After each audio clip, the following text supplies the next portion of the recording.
A reading from Judith, chapter 5. When Holofernes, the Assyrian general, heard that the Israelites had prepared for war, blocked the mountain passes, fortified the mountain tops, and set up roadblocks in the plains, he boiled over with anger. He called together all the Moabite rulers, all the Ammonite generals, and all the governors of the region along the Mediterranean coast, and said to them, "You live in Canaan, so tell me about the people who live in these mountains. Which cities do they occupy? How large is their army? What is the source of their power and strength? Who is the king who leads their army? Why have they alone of all the people in the west refused to come out and surrender to me?"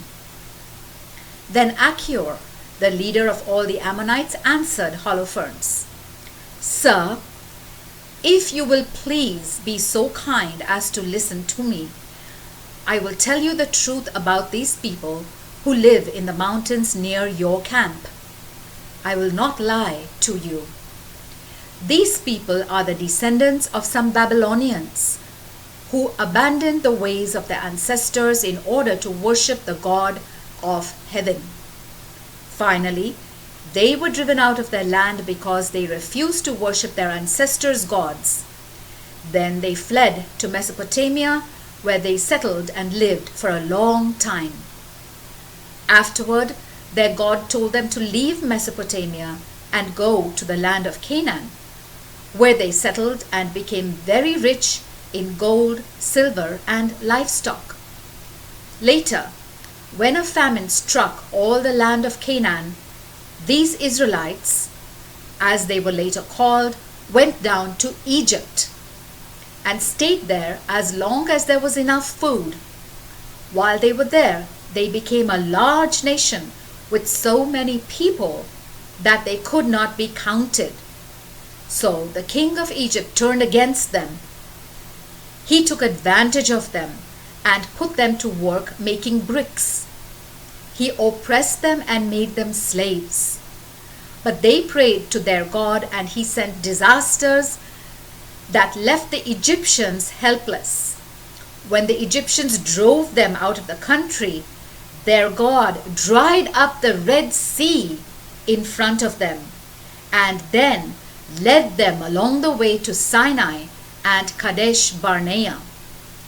The Israelites drove out all the people who lived in the southern part of Canaan, occupied the land of the Amorites, wiped out the people of Heshbon, crossed the Jordan River, and took possession of the entire mountain region.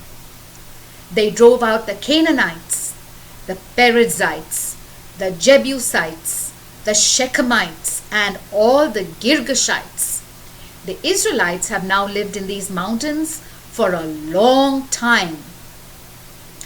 Their God hates wickedness, and as long as they did not sin against him, they prospered. But when they disobeyed him, they suffered heavy losses in many wars and were finally taken away as captives to a foreign country. The temple of their God was leveled, and their cities were occupied by their enemies. But now that they have returned to their God, they have come back home from the countries where they had been scattered. They have again taken possession of the city of Jerusalem, where their temple is, and have resettled in the mountains that had remained uninhabited. Sir, if these people are now sinning against their God, even unknowingly, and if we can be sure that they are guilty of some offense, we can successfully attack them. But if they have not disobeyed the law of their God, then you should leave them alone, or he will defend them, and we will be disgraced before the whole world. When Achior had finished his speech, all the people standing around the tent began to protest. Holofernes' own senior officers, as well as the Moabites and those from the Mediterranean coast, demanded that Achior be put to death. "Why should we be afraid of these Israelites?" they asked. "They are weak. They can't put up a strong defense. Let's go ahead. General Holofernes, your great army will slaughter them easily." The word of the Lord.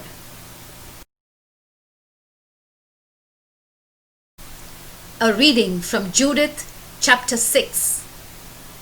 When the noise of the crowd around the council had subsided, Holofernes spoke to Achior in front of the entire group, those from the Mediterranean coast, the Moabites, and the Ammonite mercenaries. "Achior, who do you think you are? Acting like a prophet? Who are you to tell us not to go to war against the Israelites because some God will defend them?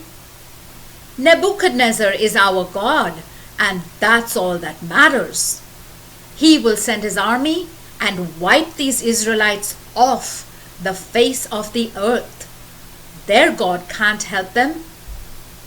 But we serve Nebuchadnezzar, and we will beat them as easily as if their whole army were one man. They will not be able to hold their ground against our cavalry. It will overwhelm them. The mountains will be soaked with their blood, and the valleys will be filled with their corpses. After our attack, they will be completely wiped out. Not a trace of them will be left. This is the command of Nebuchadnezzar, the Lord of the whole earth, and he doesn't speak idle words. Achior, you are nothing but an Ammonite mercenary, and you talk like a traitor. You will not see me again until I come and punish this race of runaway slaves. And when I do, my soldiers will put you to death. You will be just another name on the casualty list. Now my men will take you into the mountains and leave you in one of the Israelite towns, and you will die with the people there. Why look so worried, Achior? Don't you think the town can stand against me? I will carry out all my threats, you can be sure of that. Then Holofernes ordered his men who were waiting in his tent to seize Achior, take him to Bethulia, and hand him over to the Israelites. So the men seized Achior and took him out of the camp into the valley. From there, they led him into the mountains as far as the spring which was below Bethulia. When the men of that town saw them approaching, they picked up their weapons and ran to the top of the hill. Every man who used a sling as a weapon rained stones down on Holofernes' soldiers, and this stopped them from coming any further up the mountain. The Assyrians were forced to take cover along the mountainside, where they tied Achior up and left him lying at the foot of the mountain. Then they returned to Holofernes. Later, when the Israelites came down from Bethulia, they untied Achior, brought him into the town, and took him before the town officials, who at that time were Uzziah, son of Micah, of the tribe of Simeon, Chabris, son of Gothoniel, and Charmis, son of Melchiel. The officials called together the town elders, and all the women and the young men also ran to the assembly. Achior was brought before the people, and Uzziah began questioning him. Achior told them what had been said at Holofernes' war council, what he himself had said to the Assyrian officers, and how Holofernes had boasted about what he would do to the Israelites. When the people heard this, they fell on their knees and worshipped God. They prayed, "O Lord God of heaven, look how our boastful enemies have humiliated your people. Have pity on us and help us." Then they reassured Achior and praised him for what he had done. After the assembly was over, Uzziah took Achir home with him and gave a banquet there for the elders. All that night they prayed to the God of Israel for help. The word of the Lord.